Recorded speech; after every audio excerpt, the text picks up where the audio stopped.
Student, मैं आपका दोस्त अंकित फंडामेंटल ड्यूटीज की क्लास में आपका स्वागत करता हूं। स्टूडेंट, हम लोग फंडामेंटल ड्यूटीज पढ़ रहे हैं। स्टूडेंट, तो लास्ट की 2 क्लास ऑलरेडी फंडामेंटल ड्यूटीज की हो गई है। लास्ट क्लास में मैंने आर्टिकल 51 ए का ए करवा दिया। आज हम लोग बी और सी करेंगे। स्टूडेंट, ठीक है स्टूडेंट, चलिए शुरू करते हैं। ये लास्ट क्लास में कर चुके हम लोग। मैंने 51 ए किया था हमने, तो आज करेंगे स्टूडेंट 51 ए का बी। आज क्या करेंगे स्टूडेंट? आर्टिकल 51 ए का क्लोज बी। ठीक है स्टूडेंट, तो देखिए 51 ए का बी क्या बोलता है। तो मैंने आपको लास्ट क्लास में बताया था अल्टरनेट ड्यूटीज है, अल्टरनेट। तो स्टूडेंट मैं आपको बता रहा था अल्टरनेट ड्यूटीज, लास्ट क्लास में भी बता चुका हूं मैं। अल्टरनेट ड्यूटीज 2 टाइप की होती है, एक तो नेगेटिव नहीं करनी और पॉजिटिव जो करनी है। तो जो फर्स्ट वाला देखा था हमने, ए वाली नेगेटिव थी, तो अब कौन सी मिलेगी आपको? पॉजिटिव मिलेगी। ठीक है स्टूडेंट, तो क्या बोल रहा है 51 ए का B? To cherish and follow the noble ideals that inspired our national struggle. जिन्होंने भी नेशनल स्ट्रगल और फ्रीडम में हमारे देश के लिए मदद करी हो, स्ट्रगल किया हो, उनको हमें चेरिश करना है, एंजॉय करना है, उनको फॉलो करना है, उनके आइडियाज को मानना है, उनके पाथ पे चलना है। तो ये करना है ना। अगर नहीं करोगे तो कोई प्रॉब्लम नहीं है, क्योंकि ये क्या है? पॉजिटिव ड्यूटी है। क्या ये पॉजिटिव ड्यूटी है? कि जरूरी नहीं है, मोरल ऑब्लिगेशन है कि आपको करना है नहीं करना। तो पॉजिटिव ड्यूटी है। जिन्होंने सेक्रीफाइस किया हो, पेट्रियोटिज्म, नॉन वायलेंस, यूनिटी आपको बनाए रखनी है देश में, तो ये नेचर क्या है? पॉजिटिव है। और नहीं करोगे तो कोई इसके लिए वो नहीं है। जैसे फ्रीडम, लिबर्टी, इक्वलिटी की बात करता है, नॉन वायलेंस आप जानते हो कौन देता था? नॉन वायलेंस महात्मा गांधी जी ने दिया था। नेशनल यूनिटी बना के रखनी है।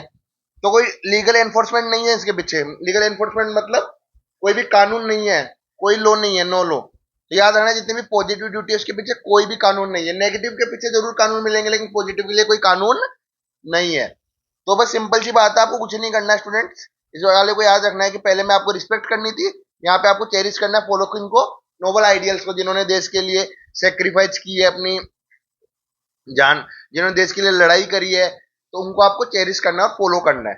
तो 51 ए भी यहाँ पे खत्म होता है स्टूडेंट। तो देखिए स्टूडेंट, मैं लास्ट क्लास में बता दिया था मैं ज्यादा लंबी वीडियोस नहीं करूंगा इसकी, इसलिए आसानी, इसलिए मैंने नोट्स भी बड़े शॉर्ट एंड सिंपल बनाए हैं इसके। अब देखिए स्टूडेंट, आर्टिकल 51 ए का सी क्या देखेंगे? 51 ए का सी। तो देखिए स्टूडेंट, 51 ए का सी क्या बोल रहा है? To uphold and protect the sovereignty, unity and integrity of India. आपको प्रोटेक्ट करना है किसको? सोवरेनिटी, यूनिटी और इंटीग्रिटी ऑफ इंडिया को अपहोल्ड करना और प्रोटेक्ट करके चलना है। अब देखिए ये क्या है? नेगेटिव राइट है स्टूडेंट। ये क्या है?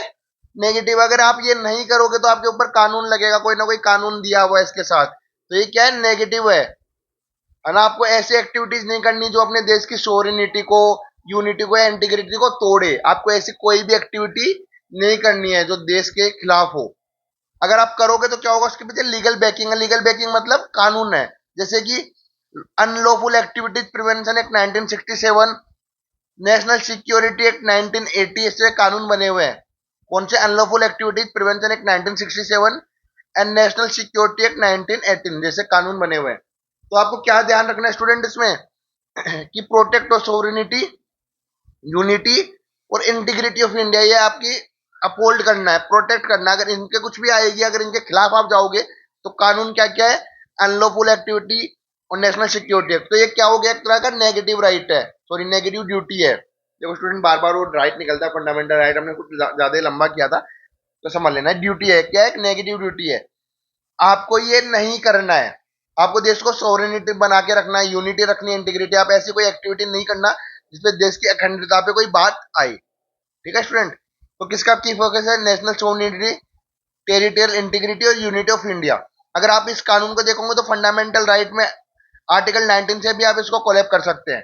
वहां पे भी रीजनेबल रेस्ट्रिक्शन लगा हुआ था कि आप देश में कुछ भी कर सकते हैं, लेकिन ऐसी एक्टिविटी नहीं कर सकते जिसके देश की सोवरेनिटी, इंटीग्रिटी पे या यूनिटी पे कोई भी बात आई। तो वो कौन से आर्टिकल में दिया? फंडामेंटल राइट में 19 में। तो डायरेक्टली हम बोल सकते हैं आर्टिकल 19 इससे कनेक्ट होता है किससे?